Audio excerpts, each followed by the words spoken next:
ক্ষমতাচ্যুত হওয়ার পর নীরবতা ভেঙেছেন সাবেক প্রধানমন্ত্রী এবং আওয়ামী লীগের সভাপতি শেখ হাসিনা। ছাত্র জনতার ব্যাপক বিক্ষোভের মুখে প্রধানমন্ত্রীর পদ থেকে পদত্যাগ করে ভারতে পালিয়ে যাওয়া শেখ হাসিনা তাকে ক্ষমতাচ্যুত করার জন্য যুক্তরাষ্ট্রের মতো বিদেশি শক্তিকে দায়ী করেছেন।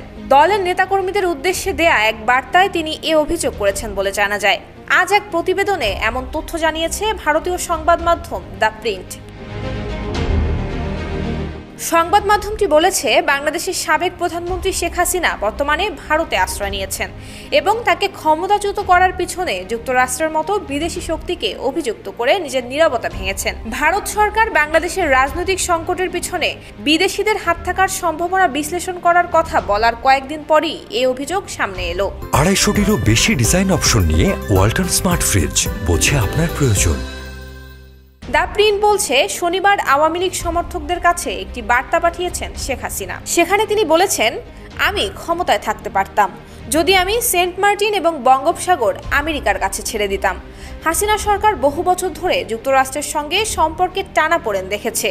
চলতি বছরের জানুয়ারির নির্বাচনের আগে হাসিনা বলেছেন, একজন শ্বেতাঙ্গ মানুষ তাকে একটি বিমান ঘাঁটির বিনিময়ে ক্ষমতায় মসৃণ প্রত্যাবর্তনের প্রস্তাব দিয়েছিলেন। নিজের সর্বশেষ বিবৃতিতে শেখ হাসিনা নতুন অন্তর্বর্তীকালীন সরকারকে এ ধরনের বিদেশি শক্তির মাধ্যমে ব্যবহৃত না হওয়ার জন্য সতর্ক করেছেন।